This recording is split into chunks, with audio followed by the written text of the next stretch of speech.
Yes, I hope the audio and video is clear. Good afternoon. And myself, Dr. Bharath Kumar. I'm the pharmacology faculty. And today we'll be going to discuss the Pharma Medical Graduate Exam TND pattern of questions. So before I commence my classes, I just want to confirm whether the audio and video is fine.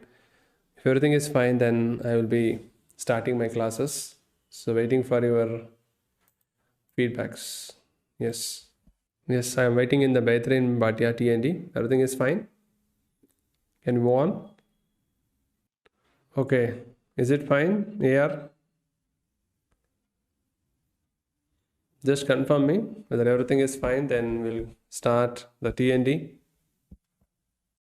Okay. So hope everything is fine, guys. And let us start our discussion.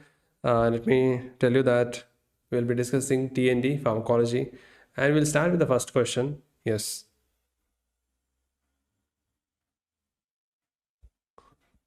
Yes. Number one, aspirin and phenobarbital are acidic drugs, whereas diazepam is basic drugs. Which one of the following is false is the question. So the statement is aspirin and phenobarbital are acidic drug, whereas diazepam is basic drug. You have to find out the false statement.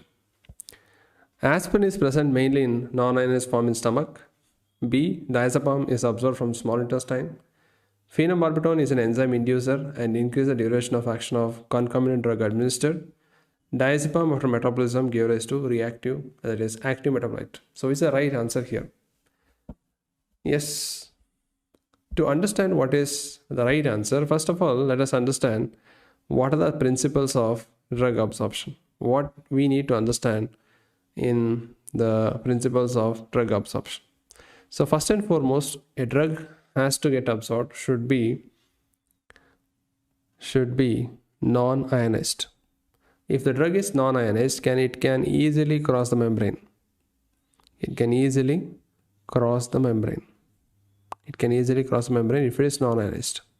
What is the other name for non-ionized? It is also called as lipid soluble. So a drug which is lipid soluble can easily cross the membrane. Now you need to understand that drug is available in two forms.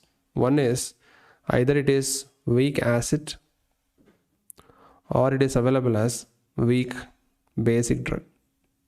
So it is a weakly acidic drug or weakly basic drug. If you place weak acidic drug in acidic medium,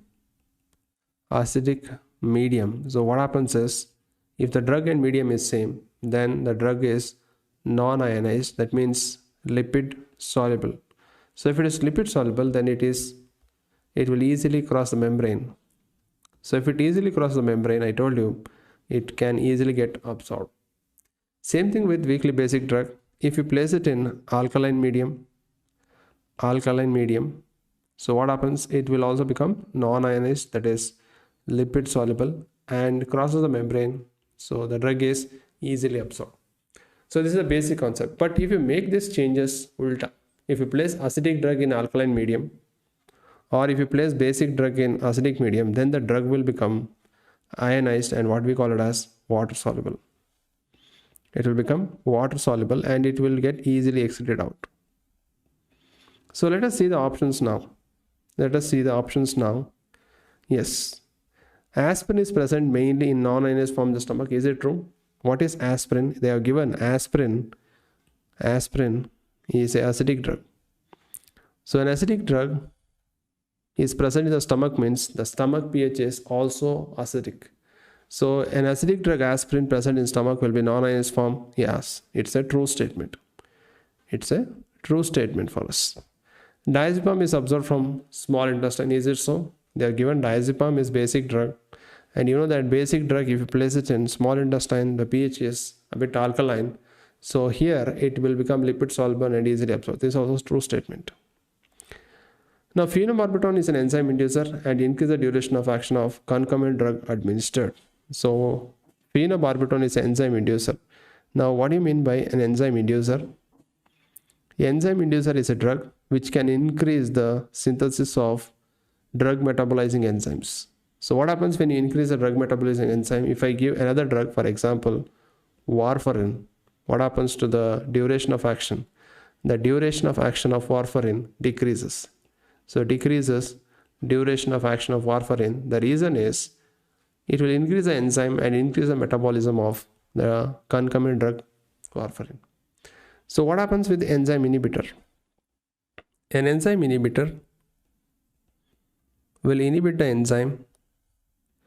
So what happens if, for example, I take warfarin? If I give warfarin with phenobarbital, not phenobarbital, either enzyme inhibitor, so they will inhibit the metabolism of enzymes. So they will increase the duration of action. So in short, you need to understand two important points, guys. If you are using an enzyme inducer, remember an enzyme inducer, it increases the enzymes and decreases the duration of action. If I give an enzyme inhibitor, it inhibits the enzyme and increases the duration of action. This is the meaning. Now you tell me, I will give an example. Rifampicin plus OCPs. So rifampicin is an enzyme inducer. Now tell me what happens to the OCPs. Will they increase the duration of OCP or decrease the duration of action of OCP? I will be waiting for your answers. Now here phenobarbital is an enzyme inducer, increase the duration of action. No, it will not increase the duration of action. It will decrease the duration of action. That is a false statement. Diazepam after metabolism give rise to active metabolite? Yes, true. So diazepam after metabolism will give rise to non-diazepam, which is also active. So this is also a true statement. So after metabolism, what happens is diazepam will give rise to non-diazepam, both are active. Then what is the meaning of prodrug? Prodrug is nothing but a drug which is inactive and after metabolism it will become active. That is called prodrug. For example, levodopa. So levodopa will be metabolized by decarboxylase into dopamine. So that will become active. So this is an example of prodrug. So what did I ask you guys? If I use rifampicin with OCPs, what happens to the duration of action of OCP? Rifampicin is enzyme inducer. The duration of action of OCPs decreases. So this will lead to contraceptive failure. A very commonly asked question. Contraceptive failure. Yes, come on guys, you have to answer this. So it will be easier if you are answering. So we can make this worthful if you are answering in between. Even if you make mistake, no issues. So contraceptive failure occurs. Yes. Now we have a list of enzyme inhibitors and inducers for you. Inhibitors, you can remember by the mnemonic, vitamin K cannot cause enzyme inhibition properly. So V stands for valproate, ketoconazole, cimetidine, ciprofloxacin, erythromycin, isoniazid, and protease inhibitor. The inducers are GPRS cell phone, griseofulvin, phenytoin, rifampicin, smoking, carbamazepine, and phenobarbital. So these are inducers. So can you repeat again? Enzyme inhibitors will inhibit the metabolism and increase the duration of action. Inducers, they increase the enzymes activity and decrease the duration of action. So there's a list of enzyme inducers and inhibitors. Now let us move on to the next question, this one. So second question is, which of the following is correct regarding the mechanism of action of thyroid hormones T4 and T3 at thyroid hormone receptor? Do they activate phosphatidyl inositol DAG calcium cascade? It is nothing but IP3 DAG pathway. Or will they act by increasing cyclic AMP? Will they activate tyrosine kinase enzyme? Or will they activate nuclear transcription factor? This is the question. Now in the classes we tell you what are the receptors on which the drug works. So let me tell you what are the receptors on which the drug works. Suppose this is the cell. So this is the cell and cell membrane. There are two types of receptors. One is present in the nuclear, we call it as nuclear receptor superfamily, and the one which is present on cell membrane. So what are the nuclear receptor superfamily receptors? The nuclear receptor superfamily receptors are the corticosteroids. In corticosteroids we have two types, the glucocorticoids and mineralocorticoids. Then we have the sex steroids. What are the sex steroids? We have the progesterone, testosterone, and estrogen. Then we have the vitamins A and D. And also we have thyroxine, which acts through nuclear receptor. And then we have PPAR gamma or PPR. So all this, they enter the nucleus and they increase the protein synthesis. So that is by transcription. They increase protein synthesis. So that is their mechanism of action. Now the drug which present in cell membrane, there are three types. Number one, which acts through ion channel receptor, and the one which acts through G protein coupled receptor. Now the one which acts through G protein coupled receptor, we have three varieties in that: GS, GI, and GQ. The name GS stands for it stimulates an enzyme called adenyl cyclase, and that will increase cyclic AMP. It increases cyclic AMP. And GI inhibit adenyl cyclase, and that will decrease cyclic AMP. And the GQ is going to activate the IP3 inositol phosphate and diacylglycerol pathway. So this is GPCR. One more that is present on cell membrane is the transmembrane enzymatic receptors, that is tyrosine kinase, and that which acts through JAK-STAT. The one which acts through tyrosine kinase is insulin growth factor 1. Then any growth factors will be through tyrosine kinase. For example, those cause cancer, those are growth factors: vascular, endothelial growth factors, epidermal growth factors. So any growth factors is going to increase the activity through tyrosine kinase. JAK-STAT is growth hormone, prolactin, interleukin, and cytokines. So these act through the JAK-STAT pathway. Now coming to ion channel receptor, the meaning is they conduct ions. So that's why the ions will enter inside. The examples are nicotinic receptor. Then we have GABA A, 5-HT3, then glutamate. So they conduct ions, that's why they are called ion channel receptor. So if you know these basics, now let us come to the question. Thyroxine acts through nuclear receptor.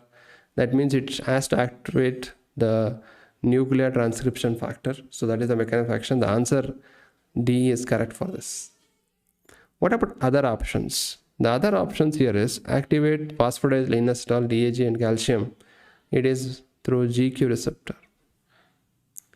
Increasing cyclic AMP is by GS coupled receptor. I told you activating tyrosine kinase is by either insulin or insulin-like growth factor 1, or any growth factors is going to be tyrosine kinase. Now please remember, the one thing you will make a mistake is growth hormone and growth factor. Growth hormone is JAK-STAT. Growth factor is tyrosine kinase pathway. Right? Yes, guys. So just put a thumbs up. You are following, and then I can continue.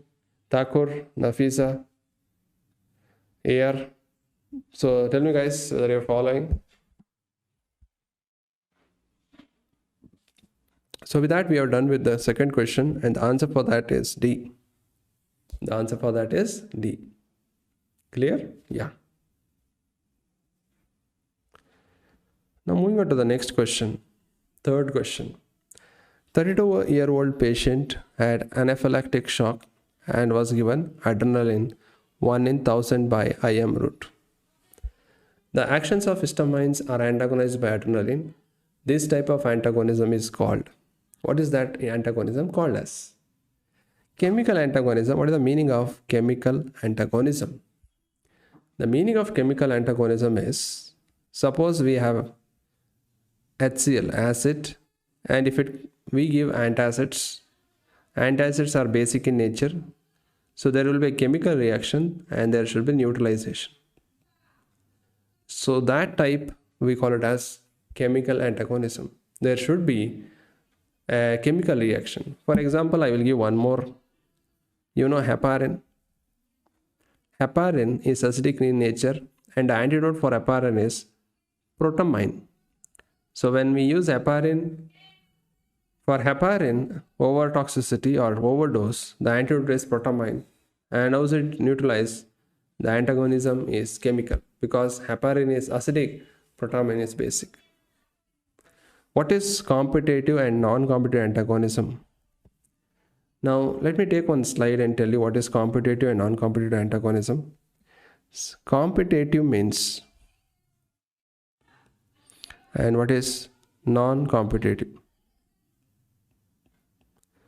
Suppose we have a receptor. This is a receptor and we have one more receptor like this.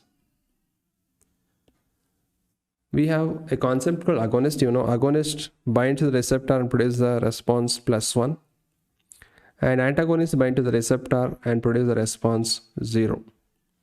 So if they both compete for the same site of the receptor, we call it as competitive antagonism. So it is called competitive antagonism. What is non-competitive? Here the antagonists bind to a different site. So we call that site as allosteric site. And the agonist try to bind here, but it cannot bind it. But can you overcome this antagonism? Yes, you can overcome this by increasing agonist concentration. By increasing agonist concentration, you can get the same response. You can get same response. But here, even if you increase the agonist concentration, the response will not change. Actually, the response decreases. So what is the example for that? Competitive antagonism. It is acetylcholine and atropine. So acetylcholine and atropine acting on muscarinic receptor. That is called the competitive antagonism. Guys, you tell me, for atropine poisoning, what is the antidote? And what is the antidote for OP poisoning? I am waiting for your answers. What is the antidote for OP poison? And what is the antidote for atropine poison? Waiting for your answers. Come on. The non-competitive antagonism example is on the GABA A, we have benzodiazepines which binds to different site and bicoculin which binds on the different site. So that is an example. So can somebody tell me what is the drug of choice for organophosphate poisoning and what is the drug of choice for atropine poisoning? Anybody? Yes, you know the answer. Come on. OP poisoning, the drug of choice starts with P. It is none other than physostigmine.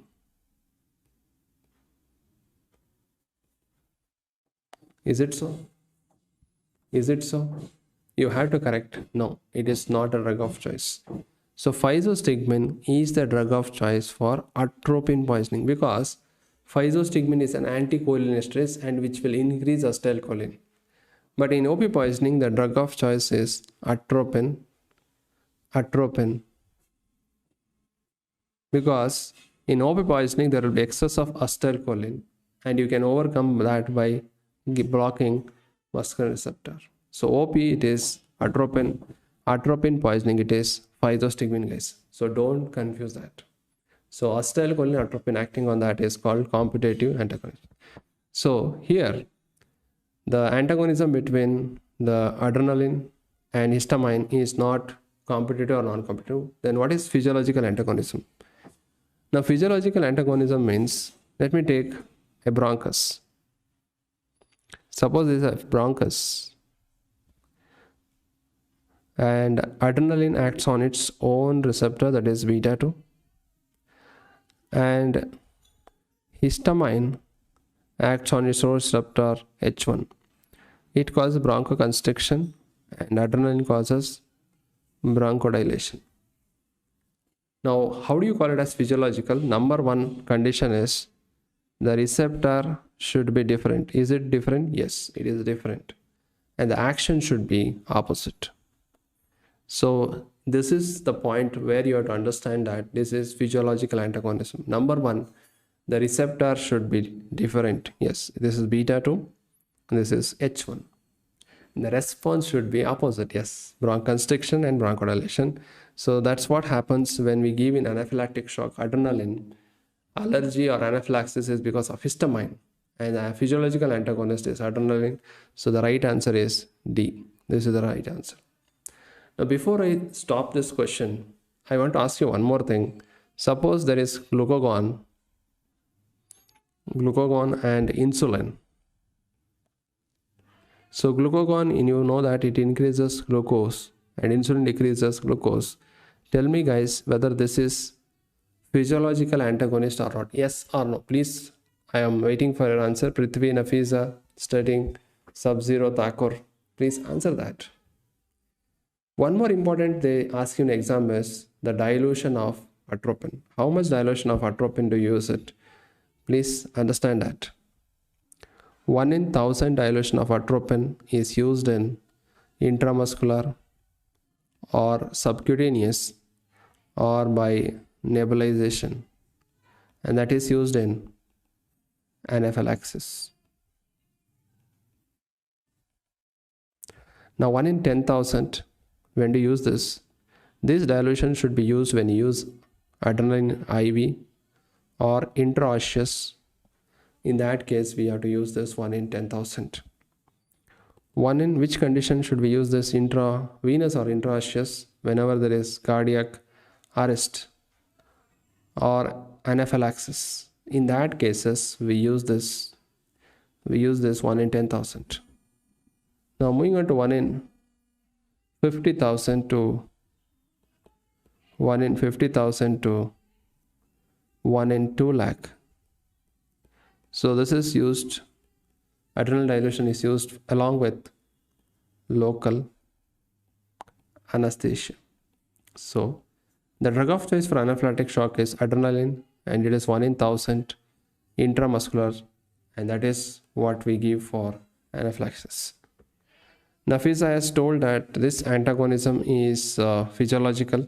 Yes, because now what is the rule number one? Rule number one, the receptor should be different. Yes, insulin acts on tyrosine kinase and decreases glucose, and glucagon acts through G protein coupled receptor and increases glucose. So first and foremost, I told you two important things to remember physiological antagonist. The receptor should be different. Is it so? Yes. The second option is the response should be opposite. Yes, it decreases glucose. This increases glucose. The response is opposite. So it is a physiological antagonist. Yes, guys, it is a physiological antagonist. You're right. So answer for this question is D, physiological antagonist. And I've given one more clue in this question. The drug of choice for anaphylactic shock is injection adrenaline 1 in 1000 by intramuscular route. It's a very repeatedly asked question. Suppose if they ask you the dose is between 0.3 milligram to 0.5 milligrams. So that is the dose what we use for the anaphylactic shock. Very, very repeatedly asked question. Yes. Now moving on to the question number 4. During drug development, NDA stands for New Drug Application filed in office of FDA at what time? So in our country, we call that FDA as DCGI, Drug Control General of India. So we call it as Drug Control General of India. So Drug Control of General of India, where we apply this application. So in a clinical trial, first and foremost, what we do is animals first find out the source. First we find out the source, and after we find out the source, what we do is a preclinical trial. So preclinical trial is nothing but a trial done on animals. That is called preclinical trial. So just a minute.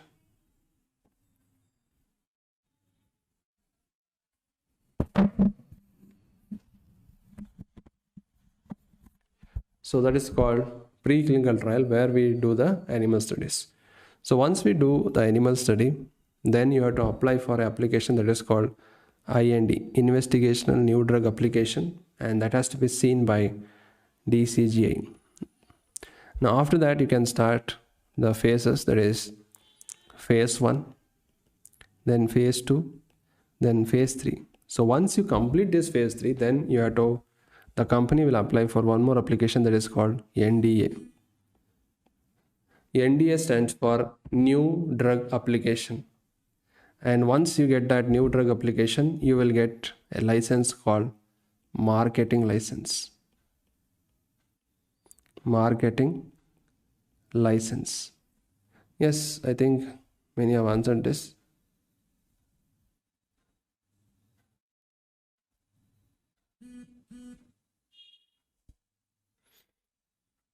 Yes, so marketing license. So once the marketing license is obtained, should we do one more phase of study? Yes, we have to conduct one more phase, that is called phase 4 study.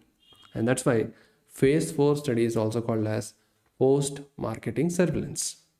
So in a new drug development, first you have to find out the source, then we do animal studies, and then you start with human studies. Phase 1, phase 2, phase 3. And after you've done that, we apply for one more license, NDA, for marketing license, and what we do is phase 4 study. So they have asked, during drug development, NDA filed in office of FDA at what time? After completion of preclinical trial? No. After that, what we do is IND application, that is investigation new drug application. This is ruled out. After phase 1 of clinical trial, no, after phase 1 we do phase 2. And remember, when you do this phase 1, 2, 3, you require ethics committee approval. So they will have to approve that trials. And in phase 1, we involve human healthy volunteers. So human healthy volunteers are involved in phase 1 trial, and we mainly check for safety, whether drug is safe or not, and we check for maximum tolerated dose. What we do in phase 2 is we check for efficacy, and also we check for dose ranging. And maximum drug failure occurs in phase 2 trial. So after phase 1 is ruled out, after phase 3 trial, yes, after phase 3 trial, we give this ND application.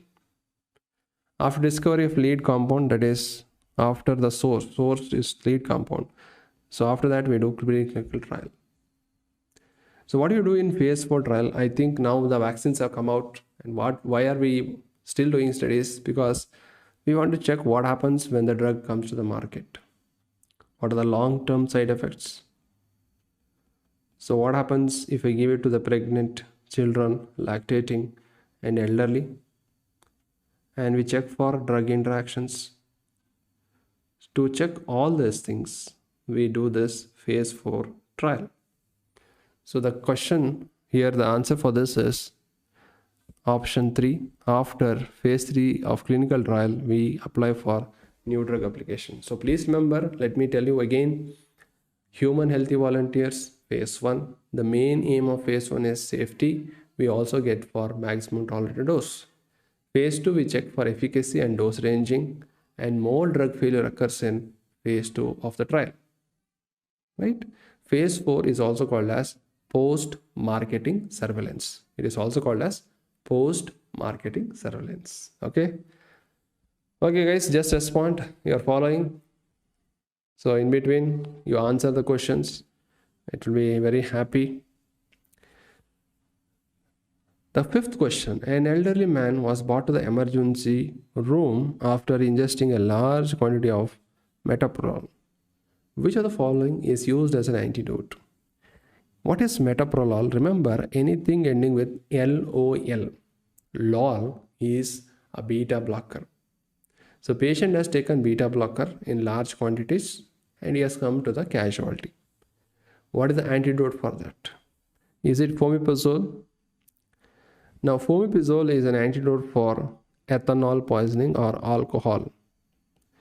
Yes, glucagon is the antidote for beta blocker toxicity. The glucagon acts through its own G protein coupled receptor, and it can increase the heart rate, conduction, as well as contraction in the heart. So what happens when metoprolol is taken too much? The beta blocker toxicity will decrease heart rate, conduction, and decreases contraction. So that is reversed by glucagon. That's why there is an antidote. Naloxone is an antidote for opioid poisoning. That is a morphine poisoning. The drug is naloxone. For carnitine, it is a drug of choice for valproate. You know, valproate is an anti-epileptic. Valproate induced hyperammonemia.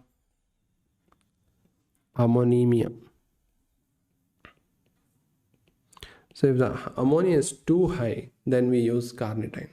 That is because of valproate. So the answer here is, guys, B, glucagon as the antidote for metoprolol overdose. Now, I have made a list of antidotes which will be very useful for you. Let me read them out. Number 1, for organophosphate and carbamide poisoning, the antidote is called atropine sulfate. For atropine poisoning, the antidote is physostigmine, and you are given that answer right. Beta blocker toxicity, it is glucagon. At least one question comes from antidote list. Paracetamol toxicity, N-acetylcysteine, it is N-acetylcysteine. Digoxin toxicity, it is digibind, also called as digifab. Cyanide toxicity, what we use is hydroxycobalamin and sodium thiosulfate. So the best drug is hydroxycobalamin. Heparin and low molecular weight heparin, the antidote is protamine sulfate. Warfarin overdose, it is vitamin K. For dabigatran, we use idarucizumab. So remember, dabi starts with DA, idarucizumab starts like that. Oral 10A inhibitors, we use andexanet alpha. For benzodiazepines, Z-drug and beta-carbolin, we use flumazenil. I know you will confuse flumazenil with fomepizole because both of them start with F. How to avoid confusion? Remember, ethanol, or you can write it as alcohol, any alcohol. So it starts with OO. They have OO. The antidotes also has two O's in its name, fomepizole. But if you see flumazenil, it doesn't have any O. So remember, for ethylene glycol, methanol, ethanol, all this alcohol poisoning, the antidote is fomepizole. Valproate hyperammonemia, it is carnitine, just now I told you. Neural malignant syndrome, guys, this is one of the commonly asked question in your exam. The drug of choice is dantrolene. The drug of choice is dantrolene. And if they ask you specific antidote,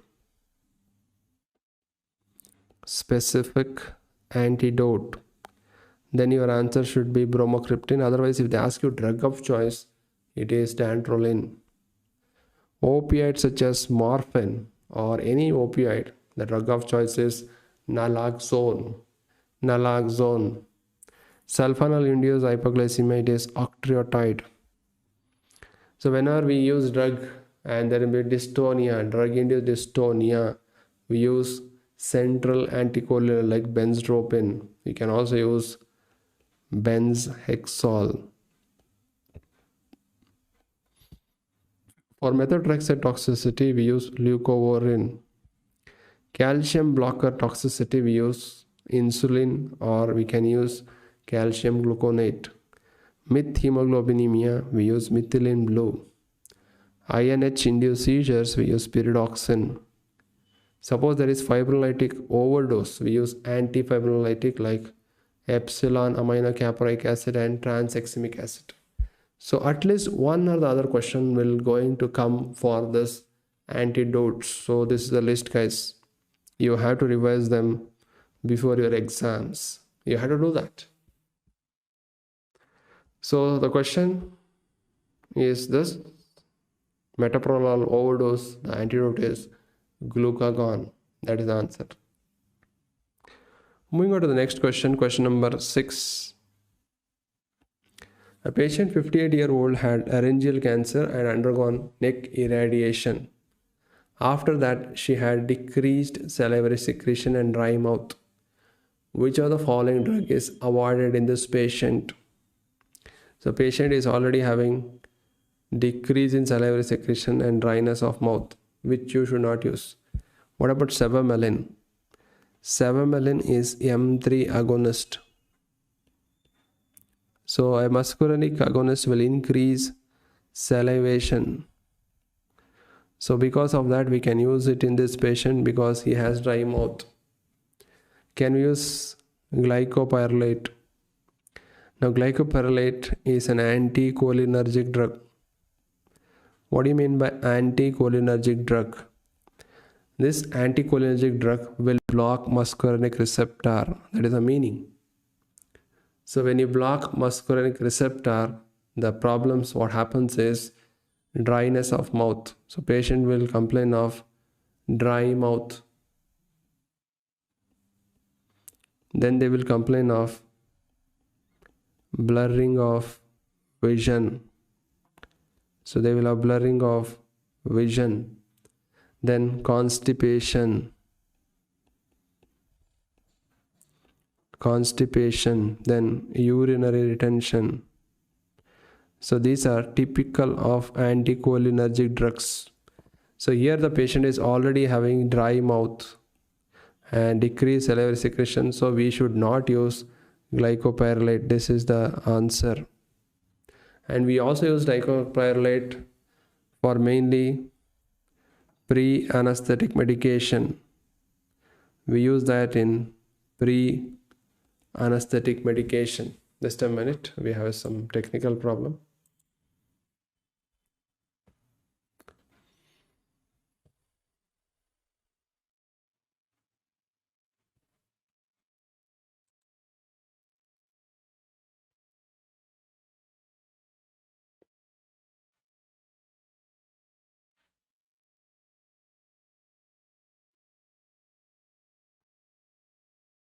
Yes, so we are back. So we use glycopyrrolate as pre-anesthetic medication. Why? Because when you post a patient for surgery, there is chances that he may have secretions from the lungs.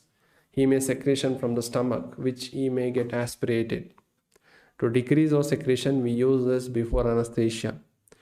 Suppose we have two options, glycopyrrolate and atropine as pre-anesthetic medication. Which one will you prefer, guys? Which one will you prefer? That is my question. Nikki, Ritika, Nafiza, Prithvi, tell me the answer. Whether you will prefer glycopyrrolate or atropine. Coming to other options, we should not end up here. We will read the other option also. Anticholinesterase drugs. What is the meaning of anticholinesterase? Suppose this is the synapse. So we have acetylcholine here.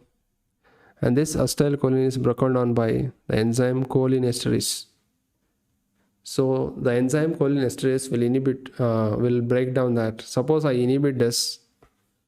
Those drugs which inhibit this are called anticholinesterases. So they are also called as indirectly acting drug. Why they are called indirect cholinergics? Because they don't act directly, they inhibit the enzyme and then they increase acetylcholine. That will go and work. So can we use that in this patient? Yes, because parasympathetic increases salivation. That is also possible. Again, a drug pilocarpine, it is also a cholinergic drug which is directly acting. So that can be used for this patient. That can be used for this patient, but not glycopyrrolate because it causes dry mouth. Suppose we have option of atropine and glycopyrrolate. I asked you a question, which one is preferred, guys? It is glycopyrrolate for pre-anesthetic medication. The reason is atropine crosses blood-brain barrier and it may cause confusion in the patient. But glycopyrrolate will not cross the blood-brain barrier and it will not cause that delirium confusion in the patient. That's why pre-anesthetic medication, what we prefer is glycopyrrolate. Yes, Nikki, Nafisa, you are right. You are right. So the answer for the question is B, glycopyrrolate. B, glycopyrrolate. So one more question they keep on asking you is the drug for overactive bladder. Now what do you mean by a overactive bladder? It is nothing but a condition where the bladder is emptying repeatedly, for example in UTI. So it gets irritated and patient has to go to the urination. For that, what is the drug used? You can remember by the mnemonic my friend dose. What is that my friend dose? Yeah, my for mirabegron. So mirabegron is nothing but it's a beta 3 agonist. It's a beta 3 agonist. Friend is fesoterodine, flevoxate, D for darifenacin, oxybutynin, and one more is onabotulinum toxin. Can anybody tell me what is the mechanism of botulinum toxin? Yes for solifenacin, tolterodine, and trospium. So these are for overactive bladder. Now coming to drugs for atonic bladder or the drug used for post-op urine retention are bethanechol, pyridostigmine, neostigmine. These are used for the atonic or post-op urine retention. So I had asked a question, how does botulinum toxin work? These toxins work by decreasing acetylcholine release. They act by decreasing acetylcholine release from pre-synaptic terminal. Right, so that is the mechanism of botulinum toxin. Where do you use botulinum toxin? We use it in cosmetically for wrinkles, if a patient has wrinkles, or a glabellar line, any muscle spasms, there we use it locally. So that is the point I had to tell you. So coming to this question number 7, a patient was put on topical drug for open angle glaucoma. Now he presents with macular edema and iris pigmentation. You can see here. If I enlarge this image, you can see the iris is pigmented in a different color. So they were asking which anti-glaucoma drug was used so that it caused macular edema. Number 1 option is dbephrine. Dbephrine is a prodrug, and it gets converted into adrenaline. So adrenaline. So the adverse effect of this drug is mainly causing black conjunctival pigmentation. Black conjunctival pigmentation, that is dbephrine. Bimatoprost belongs to prostaglandins. So what does it cause? And remember, most common question asked for adverse effect is prostaglandins. What does it cause? It can produce macular edema. It can produce macular edema. Then growth of eyelashes. So increased growth of eyelashes.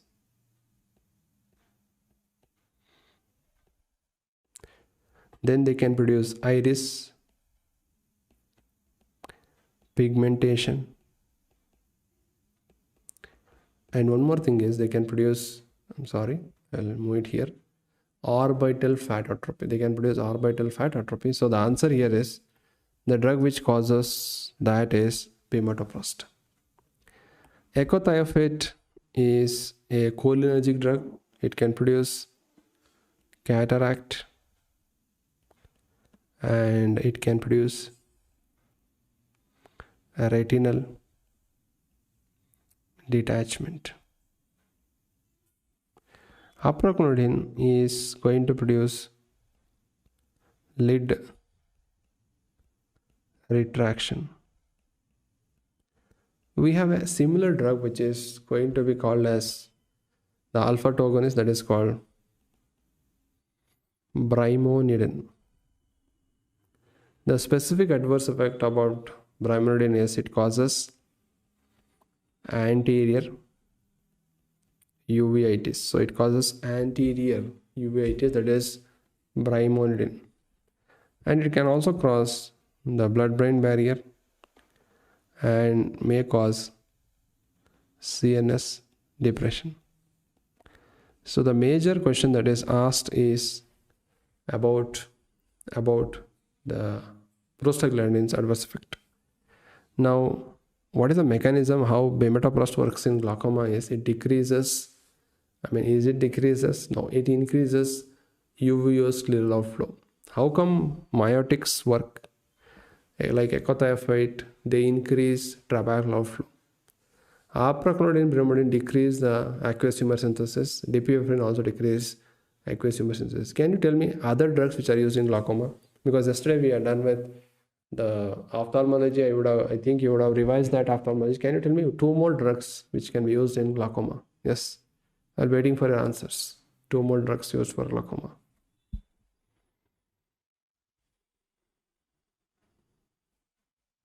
Yes, come on guys.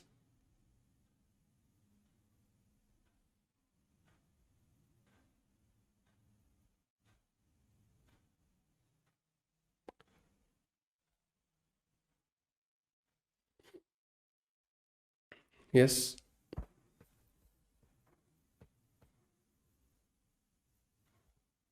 Two more drugs are number 1, beta blockers. You can also use beta blockers, and we have a new drug that is called natracidil, which is a Rho kinase inhibitor, which can be used for these conditions.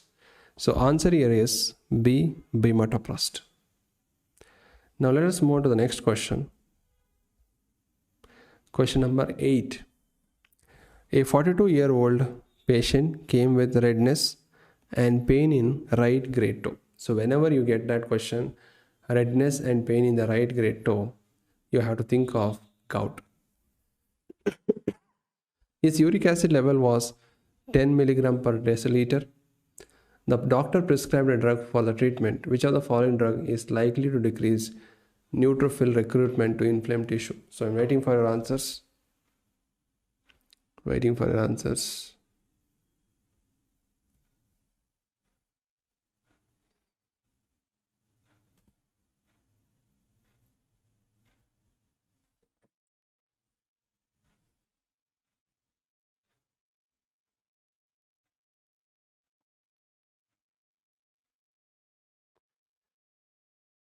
Yes, so here the answer is the drug which decreases neutrophil chemotaxis is none other than colchicine.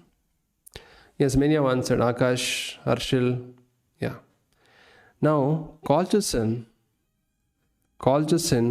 inhibits microtubule polymerization,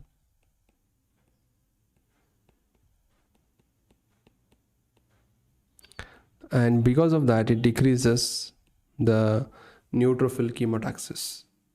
What about the other option? Lesinurad is a uricosuric drug which increases uric acid excretion in the urine. It's a uricosuric drug. Can you tell me other drugs which are uricosuric?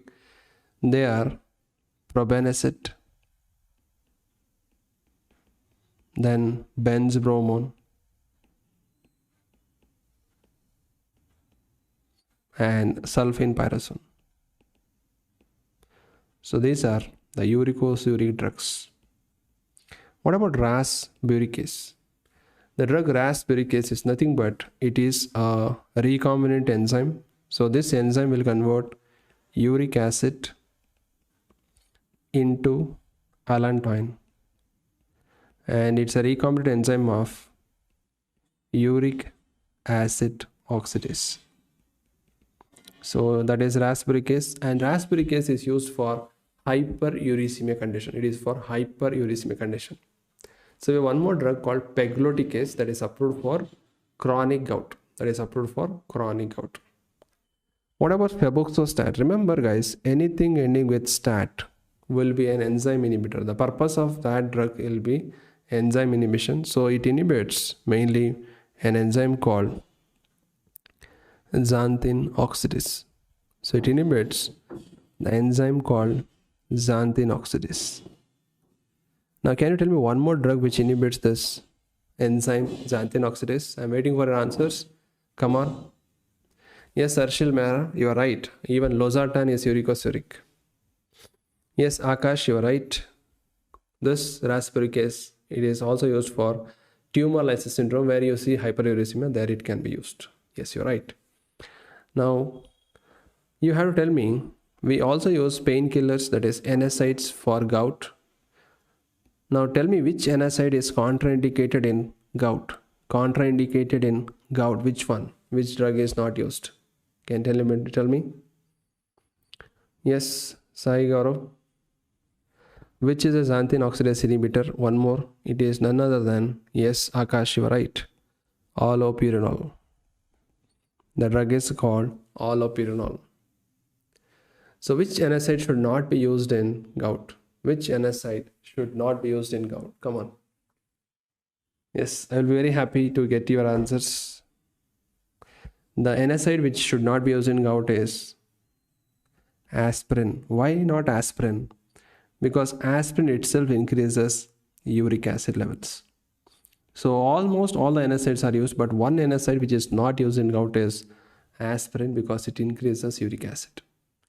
So in this question, they have asked which is the one which decreases neutrophil recruitment, that is means chemotaxis. The answer is A, colchicine. That is the answer, guys. So in one of the MCQs, we have tried to cover most of the points which is important in the gout. Okay. Yes. So let us move on to the next question. Question number 9. Drug of choice for treatment of congenital condition shown in the photograph is. So if I expand this photograph, you can see this is the aorta and this is the pulmonary artery, and there is a connection between two, and that connection is what we are showing you, and that is called patent ductus arteriosus, PDA. Now what is the drug which is used to close that PDA? So we are asking you the treatment for closing PDA. Now misoprostol, indomethacin, carbaprost, alprostadil. To close a PDA, you have to use NSAIDs. The NSAIDs that are used are, to close it, are indomethacin.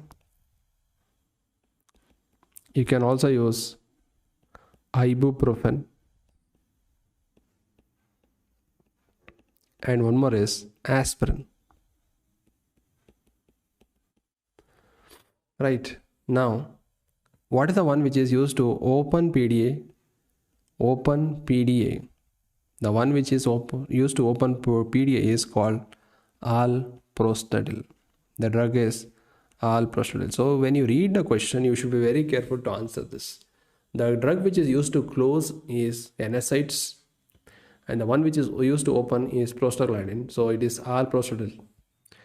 So coming to the answer, they have asked you the treatment of congenital condition is, answer is indomethacin. B, indomethacin. What about other drugs, misoprostol, carbaprost? To close, what we use is alprostadil. So let me give a list of prostaglandins what we use in therapy. I have made a list for you. Now prostaglandin E1 preparation is called misoprostol.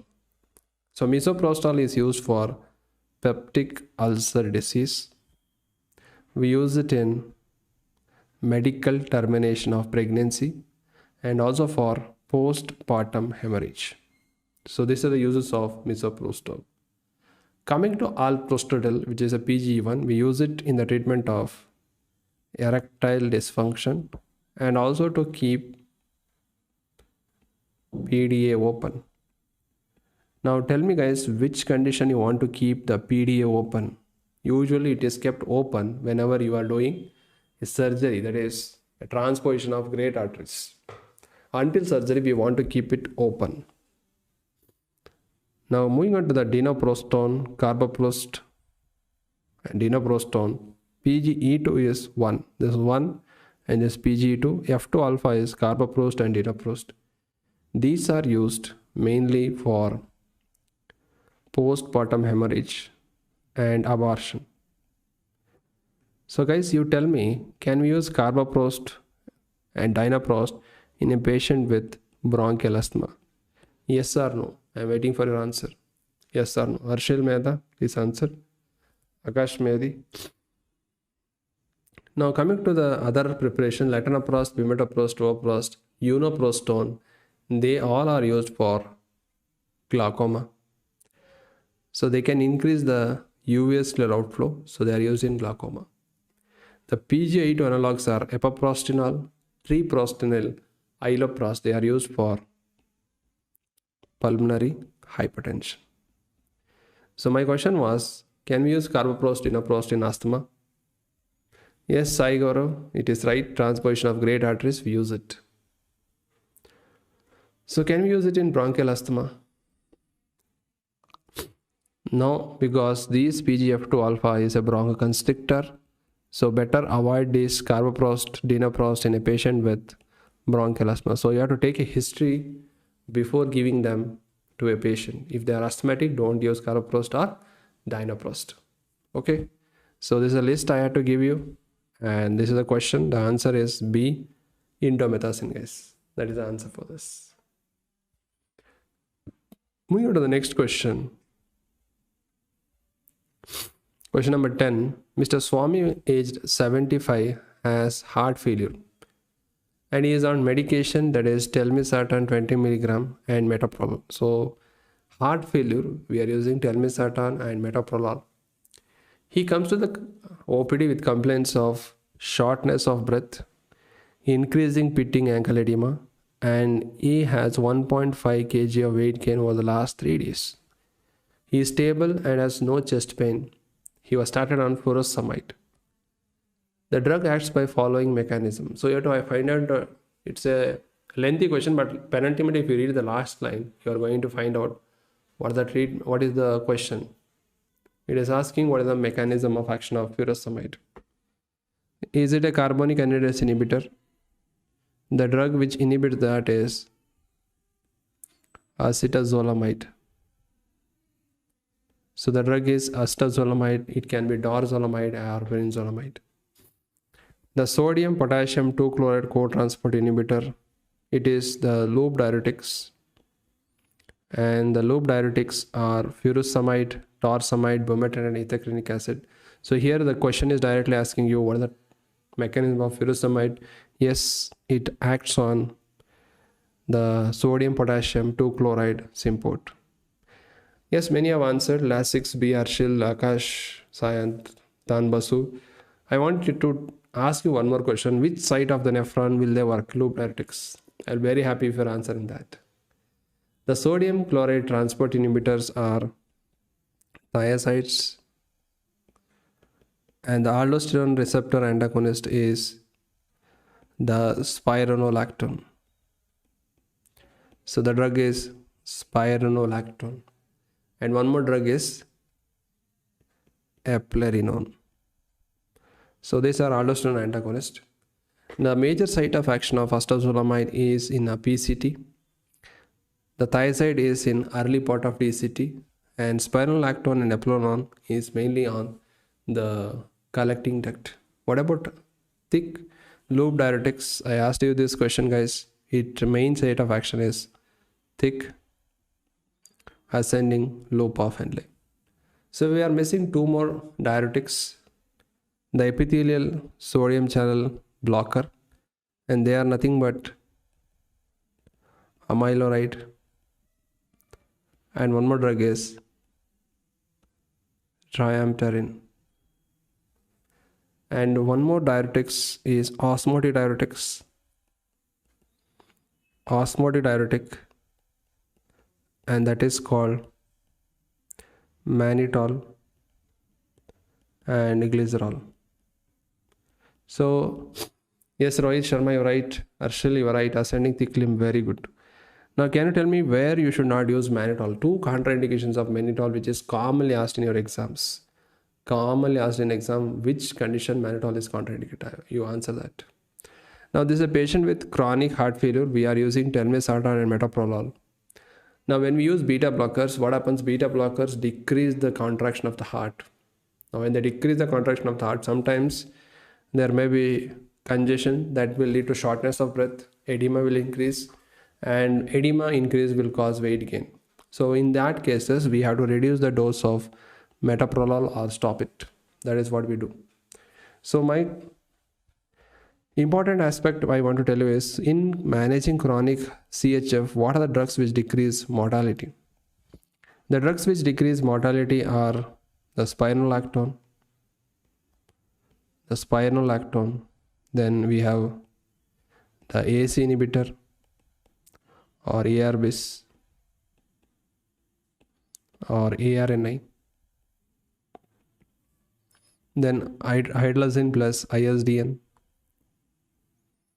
then we have ivabradine and beta blockers. So only these drugs can decrease mortality. Can a furosemide decrease mortality? No. Yes, many have answered it. Mannitol, remember two important complications. They ask you where it is contraindicated. Mannitol should not be used in two important things. One is pulmonary edema. It is contraindicated, not used. And whenever there is intra-bleeding, intracranial, that is cerebral hemorrhage, and whenever there is an established renal failure, these are three conditions where you should not use the renal, where you should not use mannitol, guys. Now my question is, will digoxin decrease mortality in CHF? Will digoxin decrease mortality in chronic CHF? Yes or no? So waiting for your answers. Yes or no? Come on. Yes, Sayanto Basu, you're right. AC, ARB, beta blockers, allosteric antagonists. So they can decrease the mortality. So will digoxin decrease mortality?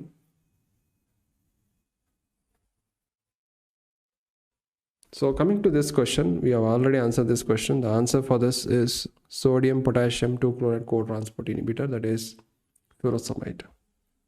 So you answer me the digoxin part.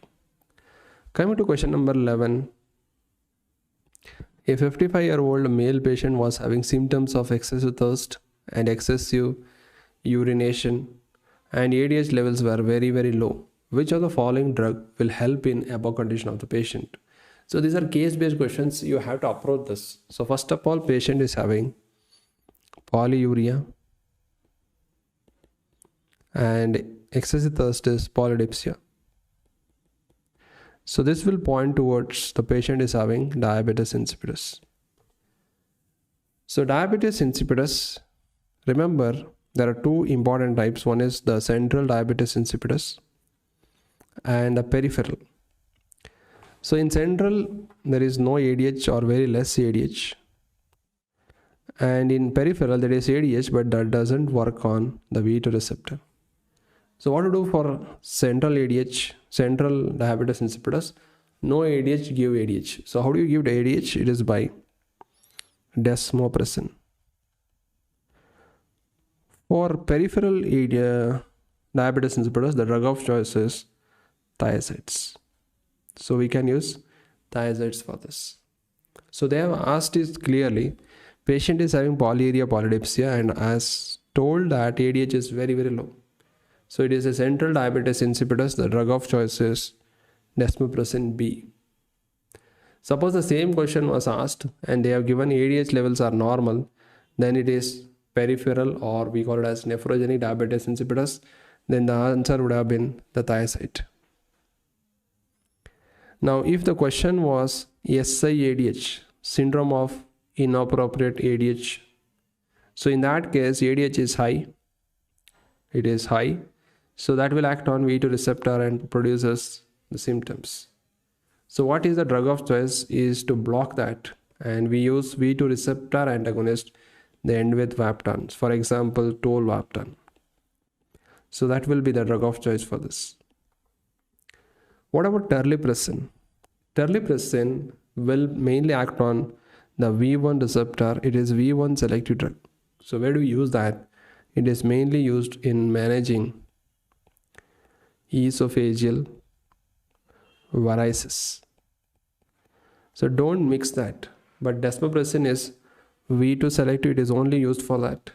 And terlipressin is only used for esophageal varices. My question, guys, thiazides, can we use it for central diabetes insipidus also? Yes or no? Please answer that. Can we use them for central diabetes insipidus? Yes or no? Please answer that.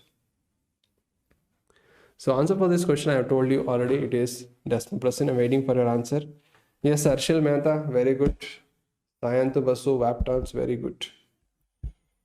Shivam, Chitranj, Shivam, yes, many are answering well. Happy with your answers. So please continue with that. Yes, come on. Can we use thiazides in peripheral diabetes insipidus? Waiting for your answers.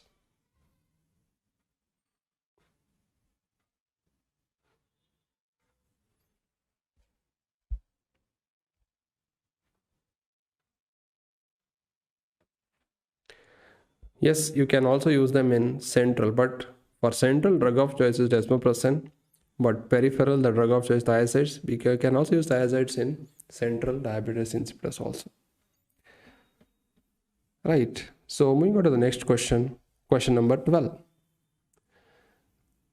A 15-year-old male patient has heart failure and was on diuretic therapy.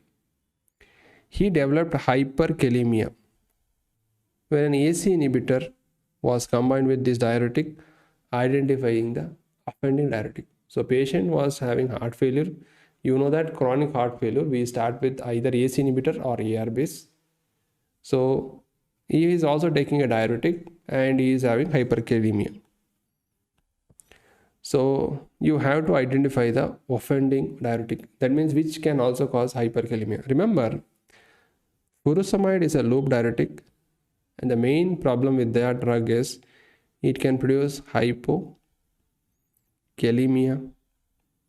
magnesemia, calcemia, and natremia mainly.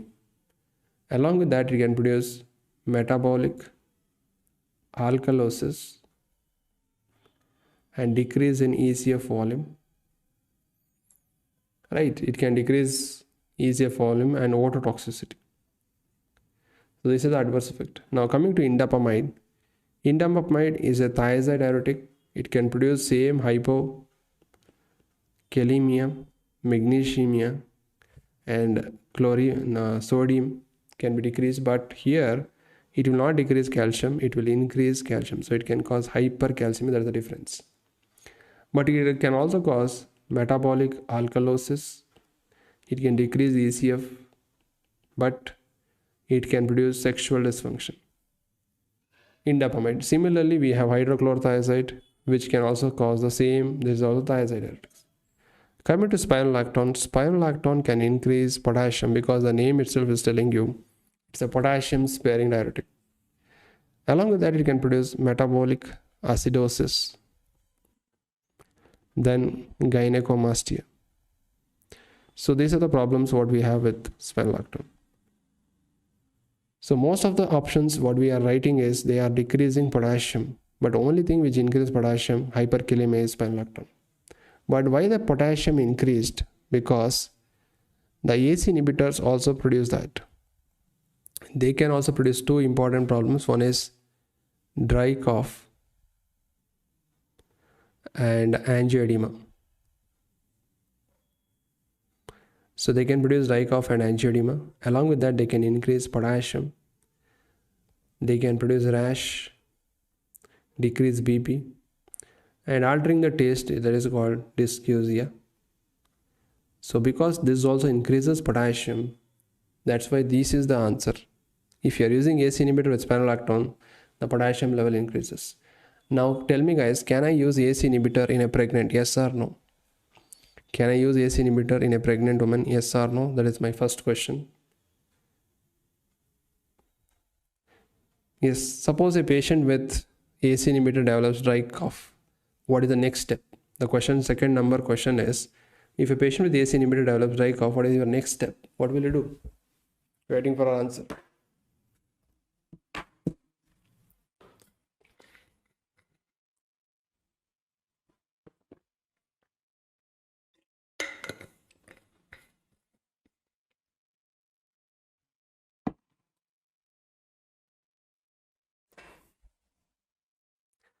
Yes, tell me.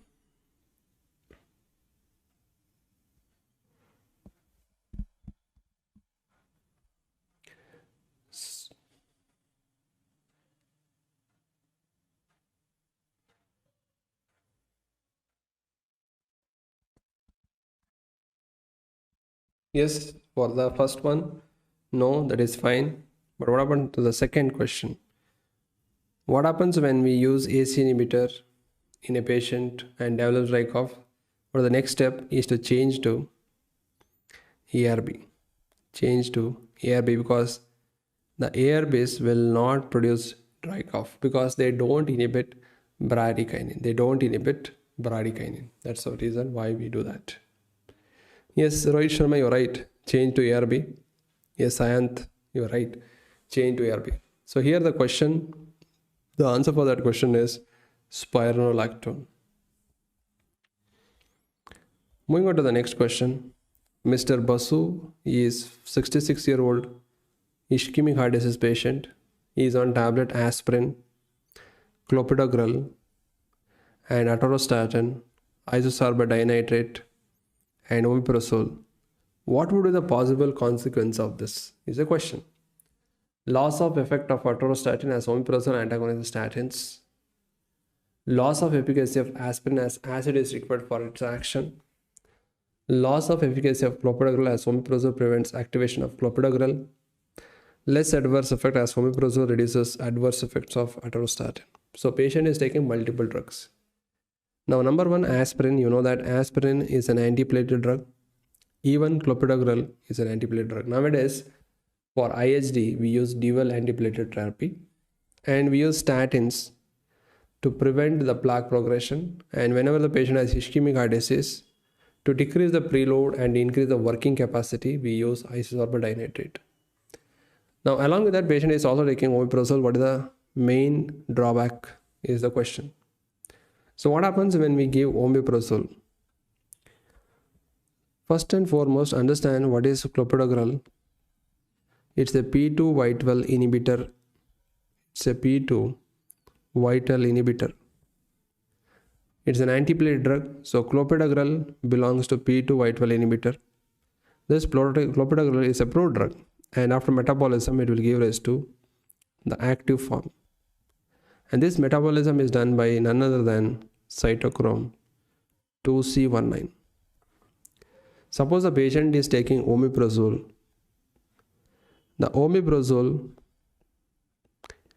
can inhibit this enzyme CYP2C19. So if that enzyme is expressed or inhibited varies by omeprazole, what happens? Clopidogrel, which is a prodrug, will not become active. So even the patient is taking clopidogrel, it will not work because omeprazole will inhibit that. Similarly, please note down this. CYP2C19 is also genetic mediated. Even the people who don't have that enzyme will not be able to convert clopidogrel to active one. So coming to the question, let us read the option. The option is loss of efficacy of clopidogrel as omeprazole prevents the activation of clopidogrel. This is the right answer. This is the right answer for this question number 13. Okay, yeah. So what is atorvastatin? It is an HMG-CoA reductase inhibitor. What is isosorbate dinitrate? It is a nitric oxide donor. So it releases nitric oxide and that will act on the veins and decreases preload. Okay. Moving on to question number 14. A 45-year-old man had performance anxiety and migraine headache. Propranolol was used in this patient. What comorbid condition listed below? You should be very cautious while using propranolol in this patient. Is it essential tremor, glaucoma, classic or stable angina, and diabetes? So which one should be a contraindication for use of propranolol? So first of all, anything ending with LOL, it's a beta blocker. It's a beta blocker. Now we have the cardioselective beta blocker and non-selective beta blockers, and the drug is propranolol. So we use propranolol in conditions such as glaucoma, akathisia, migraine prophylaxis, essential tremor.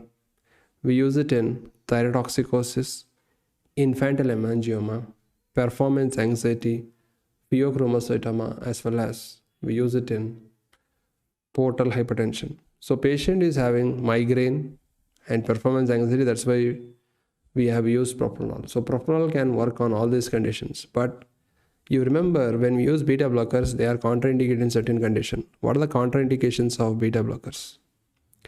They should not be used in peripheral vascular disease and prinzmetal angina. And they should not be used in diabetics, because in diabetics they produce hypoglycemic unawareness.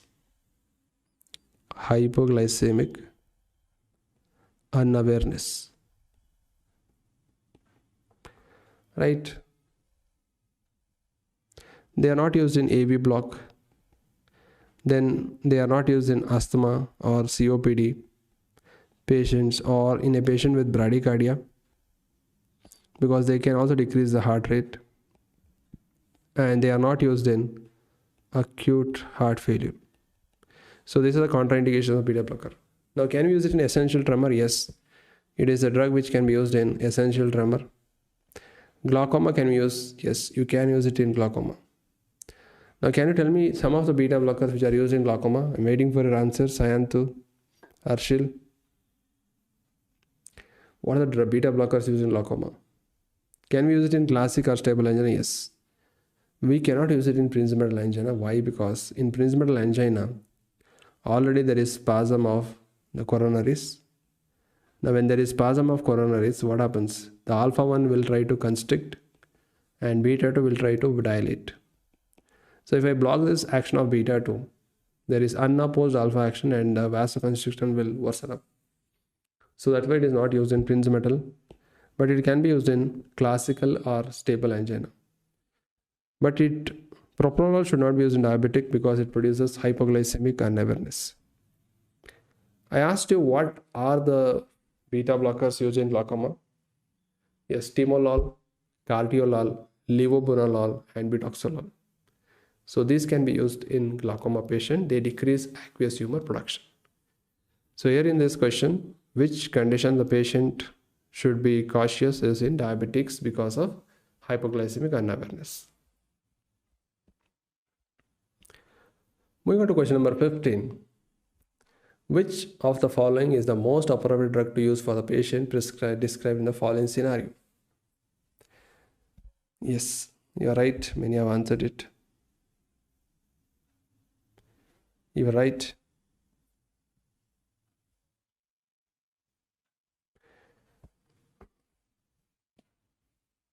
So captopril. Can we use captopril in 60-year-old man with diabetic nephropathy? Can we use it? What is captopril? Remember, anything ending with pril is a AC inhibitor. So AC inhibitors, the advantages, they can decrease microalbuminuria. So they can decrease microalbuminuria. So this is very, very important in a patient with diabetic nephropathy, where you have to decrease microalbuminuria. Second, they also decrease intraglomerular pressure, which is useful in CKD. So you can use AC inhibitors in a diabetic patient, you can use it in CKD, and even a patient having only microalbuminuria, you can use AC inhibitor or you can use ARB. So this is the right scenario, you can use it. But let us go to the next scenario, nitroprusside. Nitroprusside, it's an IV drug and it's a nitric oxide donor. Now it is an equal dilator of artery and vein. Can we use nitroprusside in a 50-year-old man with BP of 140/95? Now the BP of 140/95, whether you know the grading or not, if you see that 140/95, it's around mild variety of hypertension. For mild hypertension, then who will give an IV drug? Now nitroprusside is a drug which is used for hypertension emergency. Hypertension emergency. It's not used for routine therapy. Nobody will come every day and take this IV injection for hypertension. Now can you tell me guys, How do you tell whether it is a hypertensive emergency or urgency in a case history? How will you define that? Is it an emergency or urgency? So you tell me that and I will come back to that question. Come to the option C. Losartan in 29-year-old pregnant woman? No. Because ACE inhibitor, ARB, even renin inhibitors are contraindicated in pregnant women because of teratogenicity. So pregnant women should never be given ACE inhibitor, ARB or renin inhibitors. The other drugs which are contraindicated in pregnant women are sodium nitroprusside. The reason is it releases cyanide. One more is spironolactone. Now why can't we use spironolactone in pregnancy? Anybody? I'm waiting for your answer. Propranolol, 40-year-old patient with peripheral vascular disease, just now we discussed. A beta blocker should not be used in peripheral vascular disease because peripheral vascular disease already there will be vasoconstriction. And if I use beta blocker, the constriction will worsen up. So emergency, irrespective of high blood pressure, that is 180 or 120, there will be end organ damage. So emergency, remember, for end organ damage. Urgency, the BP will be high, but without any end organ damage. Right. So I was asking you why spironolactone is not used in pregnancy. Why? Anybody? Why spironolactone is not used in pregnancy? Come on.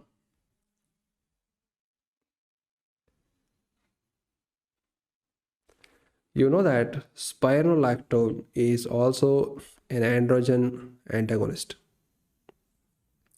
So what happens if we give it to a pregnant woman? If the baby is male fetus, so this male fetus requires testosterone. If you block the androgen receptor, it will lead to feminization of female fetus. So that's why we don't use spironolactone in pregnancy. Why don't we use atenolol? Because atenolol increases small for gestational age. We don't use thiazides also because thiazides can cause decrease in uteroplasmal circulation. But teratogenic drugs are ACE inhibitor, ARBs, renin inhibitors, as well as spironolactone and sodium nitroprusside. Yes, guys. So the answer is A, captopril. That is the best one in a clinical scenario. Moving on to the next question, number 16. A 28-year-old pregnant. So when you read the case, please read whenever they give woman, you have to check whether she is premenopause, she is menopausal, or she is a reproductive age, or she is pregnant, she is lactating. So any woman case history, you should read that. So she is a pregnant woman and she is under second trimester, came to routine checkup. Her BP was 190, 110 millimeters of mercury, and she complains of blurring of vision. What is the drug of choice for her hypertensive condition? So BP of 190 and blurring of vision, maybe retinal hemorrhages, there is something called end organ damage. So she has come with hypertension emergency. So in a pregnant woman, what is the best drug? Can we use enalapril? Enalapril is not used in emergency because enalapril is a prodrug. Now can you tell me a derivative of enalapril which is used in hypertension emergency? Waiting for answers, guys. So in a pregnant woman, the drug of choice is labetalol. You can use labetalol intravenous. That can be used. Nitroprusside, I told you, it produces cyanide, and that's why it is not used in pregnant women, even though it is a drug used in hypertension emergency. Chlorthalidone is a thiazide diuretic. It decreases uteroplacental circulation. That's why thiazides are not indicated, and they are not useful in emergency conditions. You can use loop but not thiazides. Yes, enalapril. What is the derivative of enalapril used in hypertension emergency? It is called enalapril. So we have a separate drug, enalapril, which can be used for hypertension emergency, but we cannot use enalapril. But can we use enalapril in a pregnant woman? No, even that is contraindicated. So hypertension emergency in pregnancy, the drug of choice is labetalol. Even for hypertension in pregnancy, the drug used is labetalol.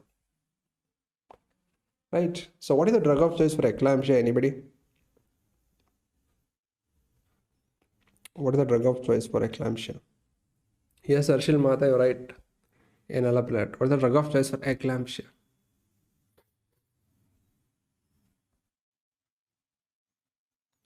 So can you tell me what category does teratogenic drug belong? Teratogenic drugs belong to either whether it is Schedule X or Category X. Anybody? Does it belong to Schedule X or Category X? The drug of choice for eclampsia is magnesium sulfate. Now teratogenic drug is Category X. So if the drug is Category X, that means teratogenic, for example, thalidomide, warfarin, phenytoin, lithium, all those belong to this Category X. Schedule X is different. Schedule X is going to be called for drugs such as ketamine and amphetamine. So those which are narcotic drugs, they come under Schedule X. But many students confuse this Schedule X and Category X. So Schedule X is a drug schedule. It is similar to Schedule H. So Schedule H will tell you drug to be prescribed by registered medical practitioner. Yes, Shivam, you're right. It is Category X for teratogenicity. Schedule X is the one which is there in drug label. Now in hypertensive emergency, the first choice of drugs what we use nowadays is nicardipine,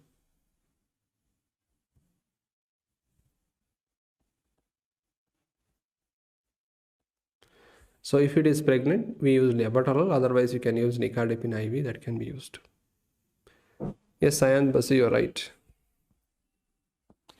So moving on to the question number 17.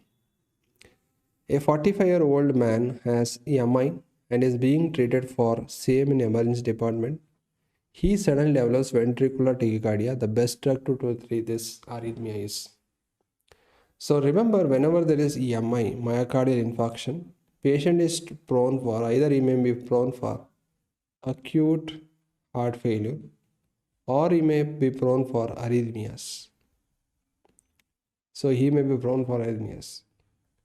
Now sometimes what happens, we use to prevent arrhythmias,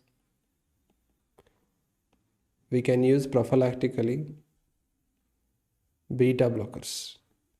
The most common beta blocker what we use is metoprolol. But if the patient develops arrhythmia, for example, he develops MI induced ventricular tachycardia, the drug of choice is you can use either lignocaine or you can start with amiodarone. Lignocaine and amiodarone are the best drugs. So the answer is here, lignocaine. So can we use lignocaine prophylactically? Can we use lignocaine prophylactically? Like we use beta blocker prophylactically. Can we use lignocaine prophylactically? No. It is not a drug to be used prophylactically. Only when arrhythmia develops, then you have to use lignocaine. But metoprolol can be used prophylactically. Suppose a patient has digoxin induced ventricular tachycardia. Now tell me guys, what is the drug of choice? Waiting for your answers. So until that, I will tell you some of the other drug of choices. You need to remember SVT and PSVT. The drug of choice is adenosine. If the patient is having atrial fibrillation or atrial flutter, the drug that we use is either beta blocker or you can use CCBs. Now remember one more point, adenosine causes bronchoconstriction. So a patient having SVT, PSVT comes with asthma, then we cannot use adenosine, then the drug will become verapamil.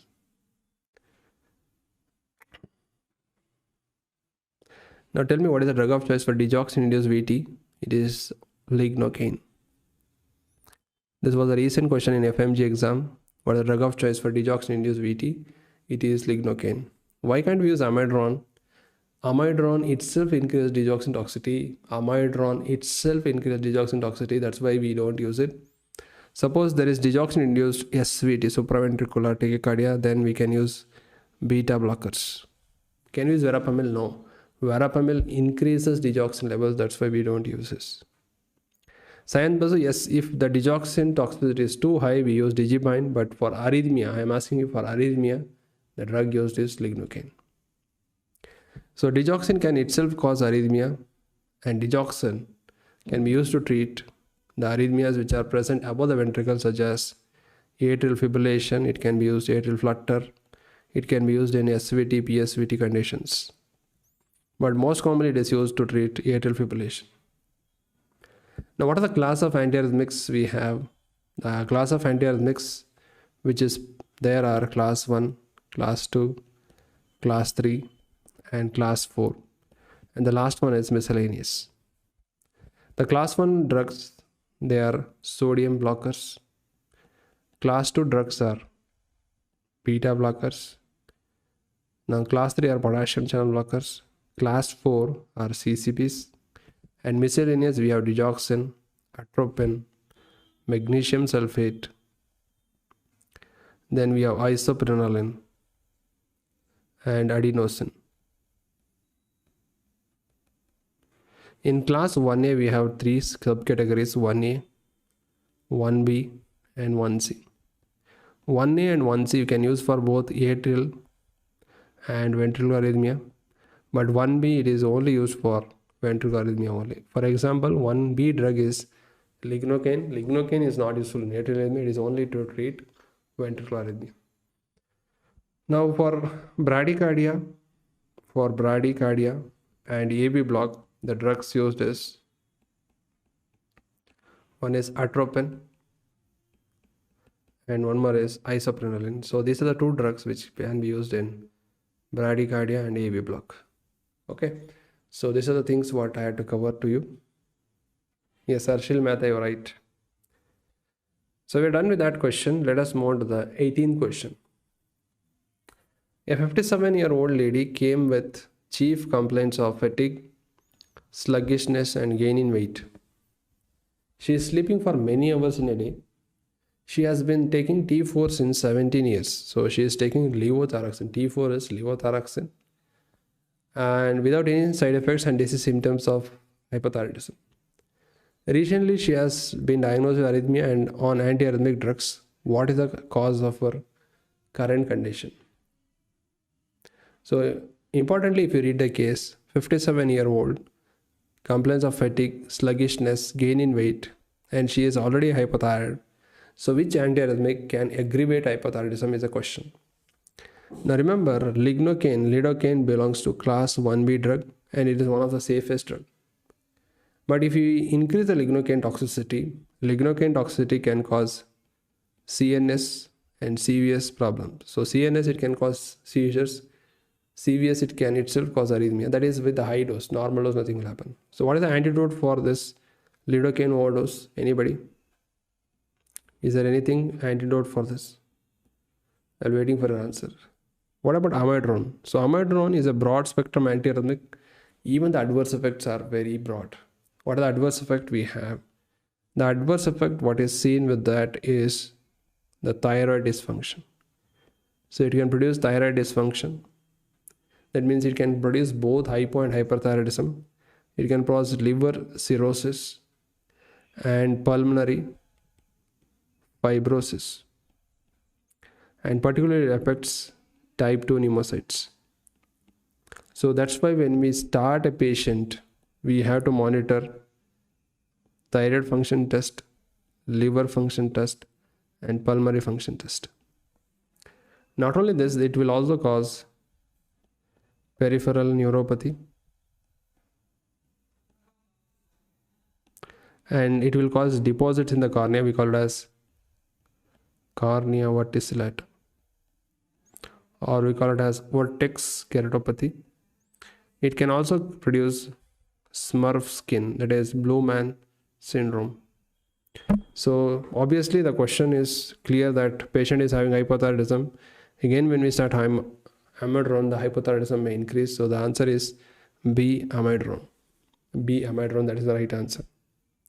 So in the recent exam, they had asked the same question. So patient had pulmonary interstitial pneumonitis. Which antiarrhythmic should be stopped?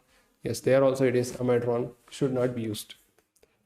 Procainamide belongs to class 1A antiarrhythmic. The major drawback of this drug is it undergoes acetylation and it produces drug-induced lupus erythematosus, DLE. Verapamil is a CCB which belongs to class 4 antiarrhythmic. It's a class 4 antiarrhythmic and it is used for mainly to treat SVT, PSVT, atrial fibrillation and atrial flutter.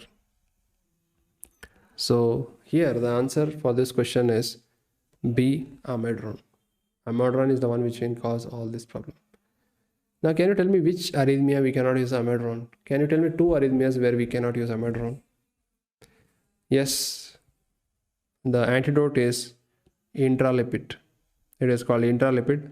That is the one which we use in local anesthetic toxicity. This was a recent question that was asked. Right. Can you tell me which arrhythmia we cannot use amiodarone? Amiodarone cannot be used in one is digoxin induced ventricular tachycardia and whenever there is prolonged QT interval, because the class 3 drugs, they block potassium channel and they can increase QT prolongation. So these are the 2 arrhythmias. Otherwise amiodarone can be used for almost all the arrhythmias except these 2. Yes, Arshil, Ajay, you are right. Many are giving the right answers. Now when I take up digoxin, I want to tell you digoxin aspect. Digoxin can cause all type of arrhythmias. So digoxin can cause all types of arrhythmias except 2. It can produce all arrhythmias except 2. Except atrial flutter and Mobitz type 2.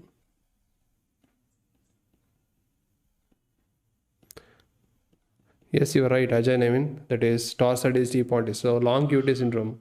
Polymorphic VT with long QT is nothing but torsades de pontis, where we cannot use amiodarone. Very good.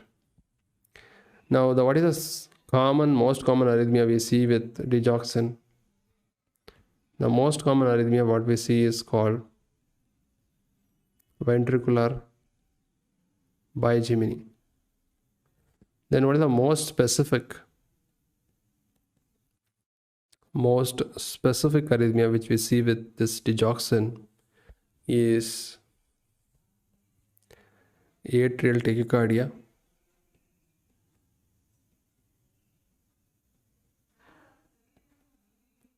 with AV block.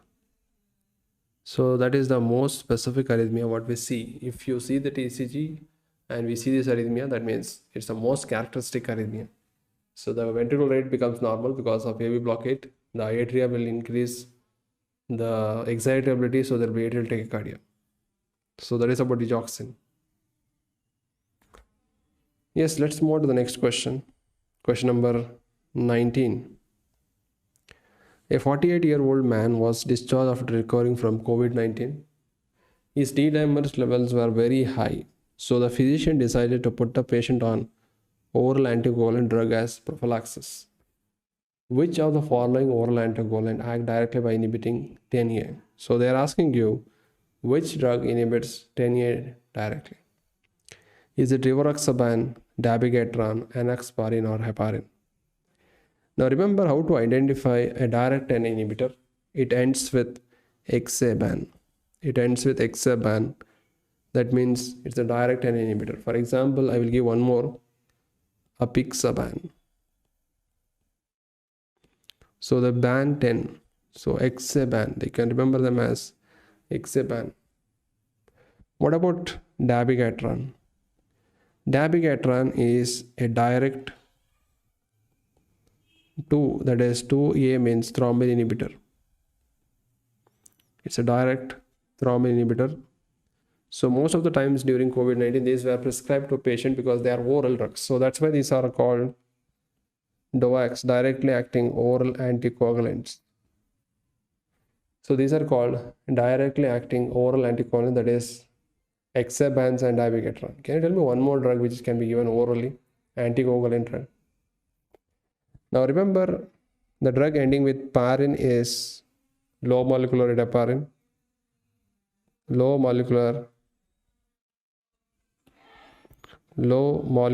weight heparin. So they end with parin. Enoxaparin, dalteparin, nalteparin. So heparin and low molecular weight heparin, they activate antithrombin 3.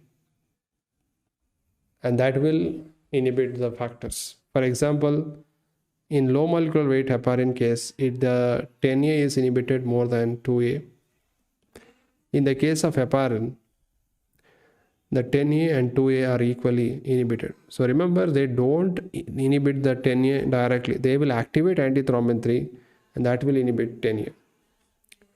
Similarly, we have one more synthetic heparin. It is called fondaparinux.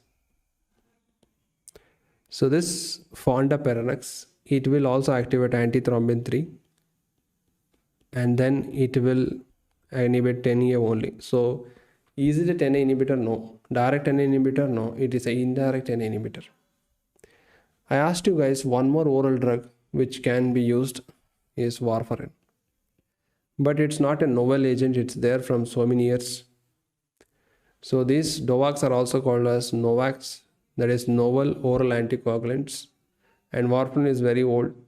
And it acts by inhibiting factors 2, 7, 9, 10, which are required for coagulation. Now, the next question which is commonly asked is, which of them require lab monitoring? Heparin requires lab monitoring and you are required to do APTT commonly. Now, does low molecular weight heparin require that? No. Dabigatran? No. Rivaroxaban? No. Now, who would require that? Parenteral direct thrombin inhibitors such as hirudin, lepiridin, argatroban, they require monitoring of both APTT and PT.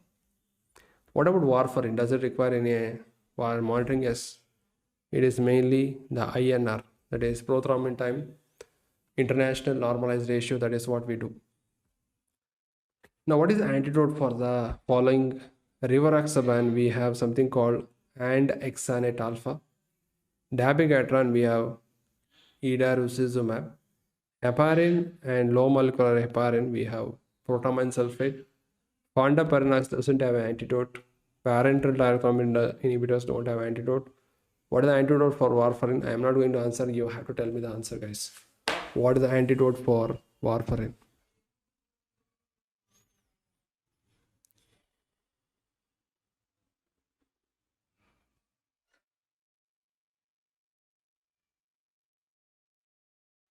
Yes, sir, Shil Mehta. Right. So, what is the antidote for warfarin?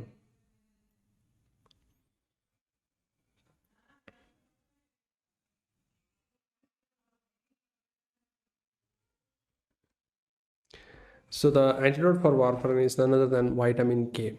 Suppose the patient comes with bleeding, how to reverse the bleeding? Vitamin K will not work immediately. It takes time to work. So, when the patient comes with bleeding, then for that patient we use something called 4-factor prothrombin complex concentrate. So that is the treatment of choice. If they ask you antidote, then answer is vitamin K. Otherwise, if the patient has come with bleeding, what is your next step? Should be 4-factor prothrombin complex. If that is not there, you can go for fresh frozen plasma. These are the answers which you can give. Yes, that is question number 19.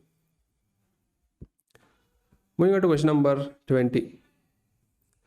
So it's a simpler question. Drug of choice for diazepam overdose is it fomepizole?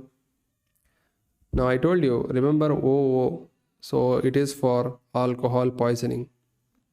Whether it is ethanol, methanol, ethylene glycol, the antidote is this.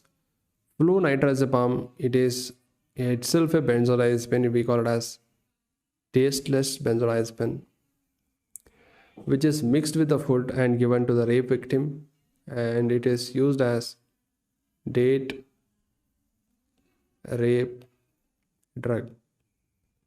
So it is doesn't have any taste, and once the patient takes this, after that he will forget the events, so it will have high anterograde amnesia. So that's why it is used as date rape drug. Phenobarbital is a barbiturate. It doesn't have any antidote. So what do you do when there is phenobarbital poisoning? Either we can do one thing, do hemodialysis and remove the poison,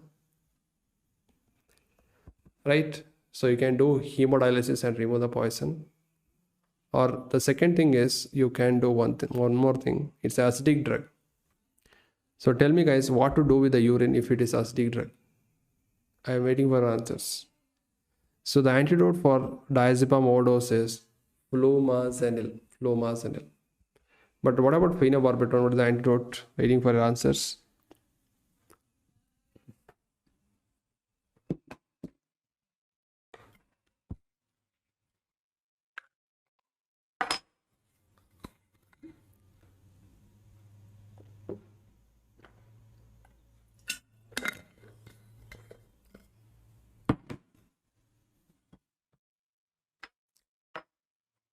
So if it is acidic drug, to remove that, what you have to do is you have to alkalinize urine.